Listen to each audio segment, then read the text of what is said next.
மயிலாடுதுறை கலைஞர் நகரில் அருள்மிகு ஸ்ரீ சமயபுரம் மகாமாரியம்மன் ஆலய 62ஆம் ஆண்டு பால்குடம் மற்றும் சக்தி கரக உற்சவம்.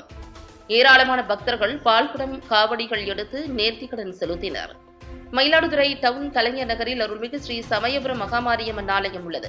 இவ்வாலயத்தின் 62ஆம் ஆண்டு பால்குடம் மற்றும் சக்தி கரக உற்சவம் இன்று நடைபெற்றது. காவிரி ஆற்றங்கரையில் இருந்து பூக்கரகம், காவடிகள், பால்குடங்கள் எடுத்து பக்தர்கள் நகரின் முக்கிய வீதிகள் வழியாக மேளதாள வாத்தியங்கள் முழங்க ஆலயம் வந்தடைந்தனர். இதில் பெண் பக்தர்கள் 12 அடி நீள அலகு குத்தி வீதி உலாவாக வந்து நேர்த்திக்கடன் செலுத்தியது பக்தர்களை பரவசப்படுத்தியது. ஆலயத்தில் ஸ்ரீ சமயபுரம் மகாமாரியம்மனுக்கு பக்தர்கள் கொண்டு வந்த பாலால் அபிஷேகம் செய்யப்பட்டது. தொடர்ந்து அலகு காவடி எடுத்த பக்தர்கள் நடனமாடியது பக்தி பரவசத்தை ஏற்படுத்தியது. ஸ்ரீ சமயபுரம் மகாமாரியம்மன் சந்தனக்காப்பு அலங்காரத்தில் பக்தர்களுக்கு காட்சியளித்தார். இதில் ஏராளமான பக்தர்கள் கலந்து கொண்டு தரிசனம் செய்தனர்.